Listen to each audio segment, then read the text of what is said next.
Ito ang harsh truth. Kung hindi mo kayang i-handle ng tama ang 100,000 pesos, hindi ka pa ready sa bigger opportunities na darating sa buhay mo. Bakit? Kasi money management is a skill, hindi luck. Dahil sa totoo lang, personal finance is 80% behavior and 20% knowledge lang. Meaning, hindi enough na alam mo lang ang theory. Kailangan mo ring makontrol ang emotions mo pagdating sa pera. Kaya sa video na to, i-breakdown natin kung paano mo ma-develop ang right mindset at behavior patterns para sa financial success. So kung ready ka na sa reality check na to, tara, simulan na natin.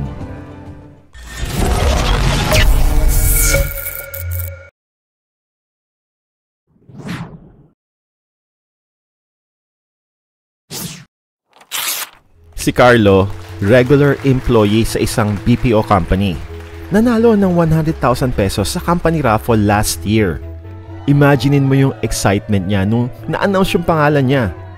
Para sa kanya, ito na yung sign na deserve niya na mag-enjoy after 10 years ng night shift.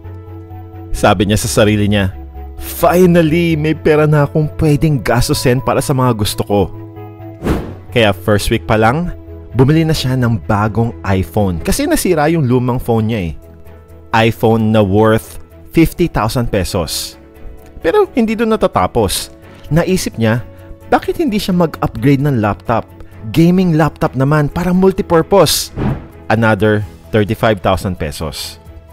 Tapos nag-grocery siya ng maraming imported na pagkain na dati ay luxury lang sa kanya. Weekend trips sa Tagaytay at Baguio kasama ang friends. Inom dito, treat doon. After 3 months, nag-check si Carlo ng account niya. Nashock siya. 8,000 pesos na lang kasi yung natitira. Hindi na niya matrace kung saan napunta yung ibang pera. Yung iPhone, ginagamit naman niya araw-araw pero hindi naman niya kailangan yung pinaka-latest model. Yung gaming laptop, para lang naman sa Netflix at work. Yung trips at treats, mga memories na lang na naging Facebook posts. Ang danger sa deserve ko to mindset ay ginagawa nitong reward ang pera instead of opportunity. Kapag tinrato mo ang pera as reward, ang tendency ay i-consume mo agad to. Parang price na kailangan mong i-enjoy immediately.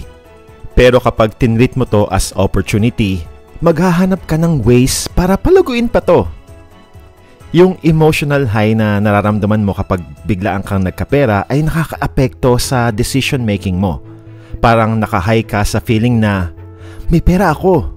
Kaya hindi mo na naiisip yung mga long-term consequences ng mga purchases mo. Nagiging impulsive ka.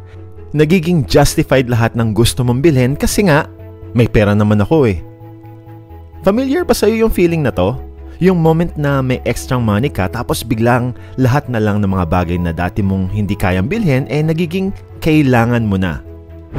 Yung mindset na, sige na nga, ngayon lang naman ako may perang ganito Or, deserve ko naman to after all my hard work.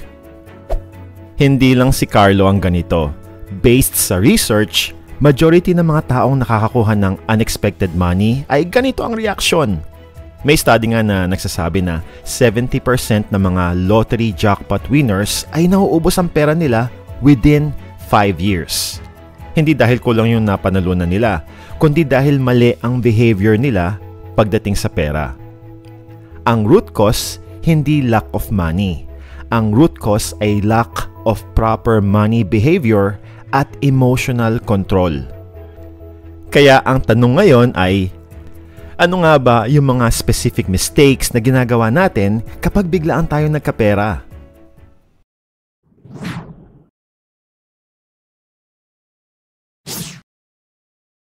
Bakit kaya karamihan ng mga taong nananalo sa loto after ilang taon, mas mahirap pa kaysa dati? Hindi dahil kulang yung perang natanggap nila, kundi dahil may 3 deadly traps kasi na nakaabang sa mga taong biglang nagkakaroon ng malaking pera. Ang emotional spending, utang na loob culture, at FOMO/peer pressure. Parang quicksand ang mga traps na to. Mas lalo kang nalulubog kapag sumusubok kang lumabas ng walang tamang strategies. Una, ang emotional spending. Ito yung shopping therapy na ginagawa natin kapag stressed, bored, o may nararamdaman tayong negative emotions. Nagiging coping mechanism natin ang pagbili ng mga bagay. May bad day ka sa work? Online shopping. May achievement ka? Reward shopping. Malungkot ka? Shopping therapy ang sagot dyan. Ang problema, yung brain natin ay nasasanay na mag-crave ng instant gratification. Kaya kapag may pera tayo, ang automatic na response natin ay bumili para mas gumanda ang pakiramdam natin kahit panandalian lang. Pangalawa ay ang utang na loob culture. Ito yung cultural pressure na mag-share sa family at friends kahit hindi mo naman afford.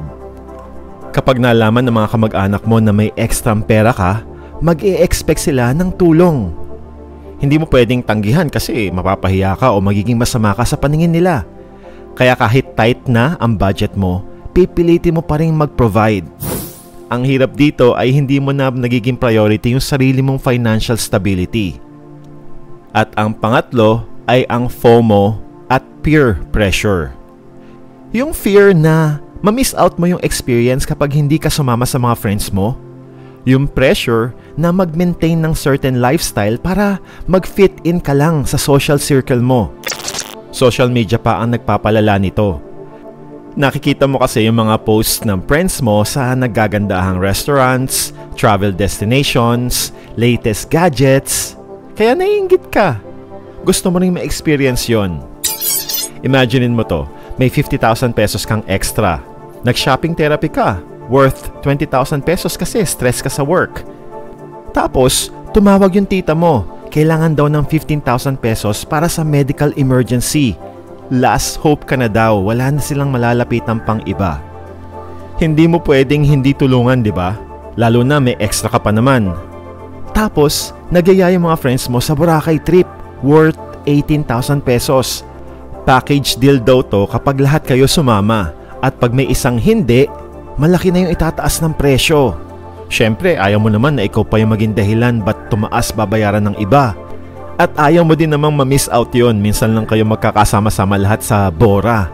Ang ending, after 1 month, ubos na yung 50,000 pesos mo. Ang scary part dito ay interconnected yung tatlong traps na to. Parang domino effect. Kapag nahulog ka sa isa, susunod na yung iba. Mahirap i-stop kasi ang bawat decision mo ay justified ng emotions mo. Pero ang awareness sa mga traps na to ay ang first step para maiwasan mo sila. Kailangan mo lang ma-recognize yung patterns at triggers mo. Pero paano nga ba natin ma-identify kung tama ba ang ginagawa natin sa pera?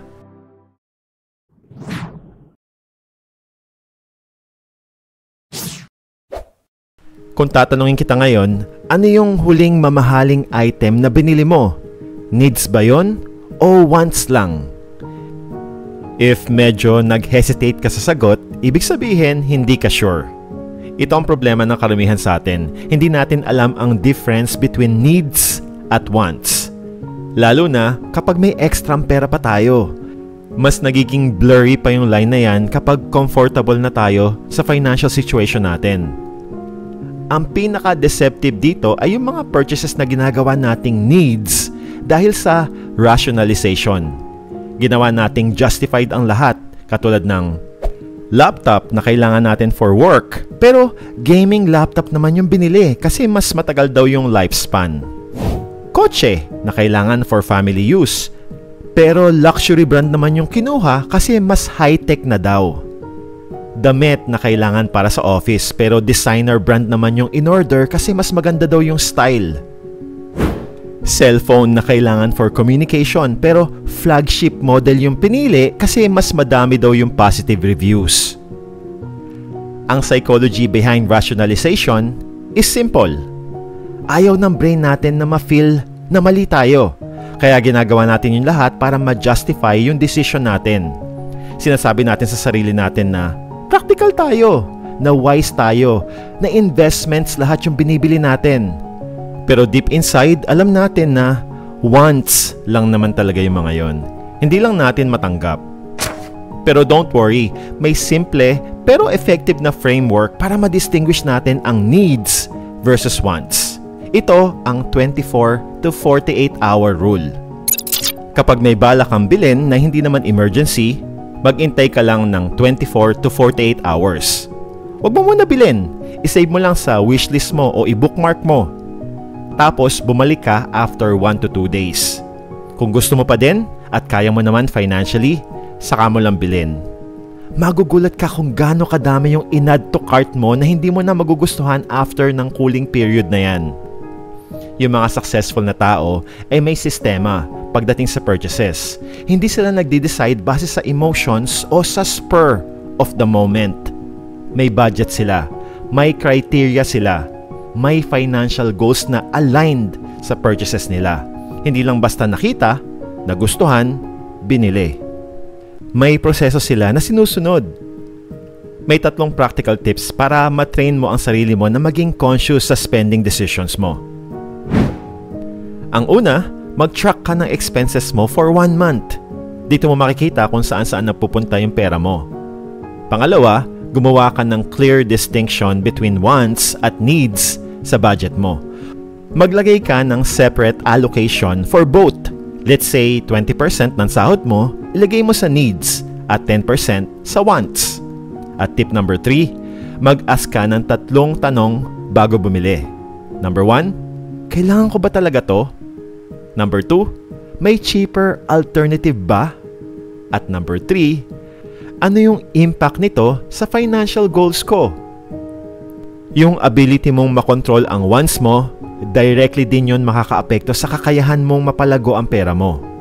Kapag na-master mo na ang self-control mo sa spending, mas madali na para sa'yo na mag-allocate ng resources sa mga bagay na mag-generate ng extra income. Pero kung na-master mo na to, ano naman yung tamang gagawin sa 100,000 pesos?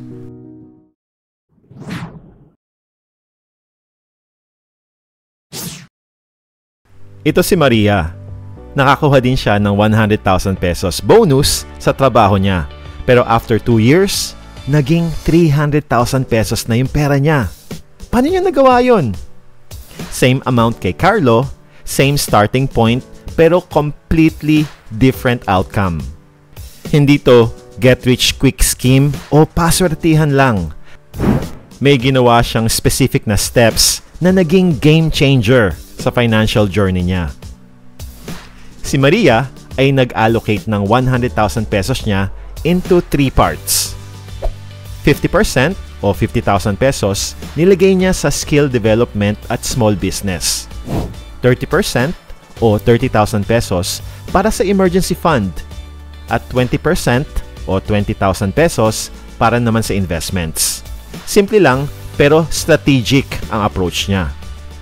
Sa skill development, nag-enroll si Maria sa digital marketing course worth 8,000 pesos. Hindi lang basta course na mag-a-add ng certificate sa resume niya ha. Ginawa niyang practical application agad.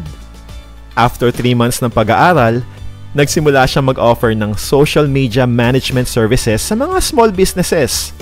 Naging side income niya to na kumikita ng 15,000 to 25,000 pesos monthly. Yung remaining 42,000 sa skill development budget niya, ginawa niyang kapital para sa online selling business. Nagsimula siya sa imported skin whitening products. Hindi niya pinili yung trending lang. Nag-research siya ng market demand, suppliers at profit margins. After 6 months, consistent na siyang kumikita ng 35,000 pesos monthly mula sa business niya. Yung 30,000 pesos na emergency fund naman, hindi niya lang basta pinatulog lang sa regular savings account. Nilagay niya to sa high-yielding digital bank na may 4% interest per year. Mas mataas pa sa mga traditional banks. Hindi niya ginagalaw yung pera na to unless may real emergency. Sa investments naman, nag-diversify si Maria. 12,000 pesos nilagay niya sa mutual funds at 8,000 pesos naman sa stocks ng mga blue chip companies. Hindi niya ginagalaw yung investments na to kasi long-term yung plan niya. Nag-set siya ng target na minimum 5 years bago niya to withdrawin. Ang secret ni Maria, hindi yung formula mismo. Ang secret niya ay yung mindset shift na ginawa niya. Tinrato niya yung 100,000 pesos as seed money para sa future niya, hindi reward money para sa past efforts niya. Nakita ni Maria yung potential na mag-multiply yung pera instead na makonsume niya lang agad yon. After 2 years, yung digital marketing side hustle niya ay naging full-time agency na. Yung online selling business naman niya ay may 3 product lines na. Yung emergency fund niya ay naging 45,000 pesos na dahil sa interest at additional contributions. At yung investments niya ay naging 32,000 pesos na dahil sa market growth. Ang difference between Carlo at Maria ay hindi luck. Behavior at mindset lang talaga yung nag-determine sa outcome nila. At kung may napupulot kang aral sa video na to, pakipitik mo naman ng mabilis yung like button. Salamat. Palagi mong tandaan na kung hindi mo kayang i-handle ng tama ang 100,000 pesos, hindi ka ready sa 1 million pesos na darating sa future mo. Totoo yan kasi financial success is not solely about the numbers. It's about mastering the mind over money. Yung kakayahan mong makontrol yung emotions mo at gumawa ng wise decisions, yan ang magdedetermine sa financial success mo. Kaya ang tanong ko sa iyo ngayon, kung bigyan ka ng 100,000 pesos today, ano yung gagawin mo? Si Carlo ka ba o si Maria? Mag-iisip ka ba ng immediate gratification o long-term growth? Actually, hindi mo na kailangan mag-intay ng 100,000 pesos para ma-practice ang tamang money behavior. You can start with whatever amount of money you have now. Maraming salamat sa panonood. Peace out.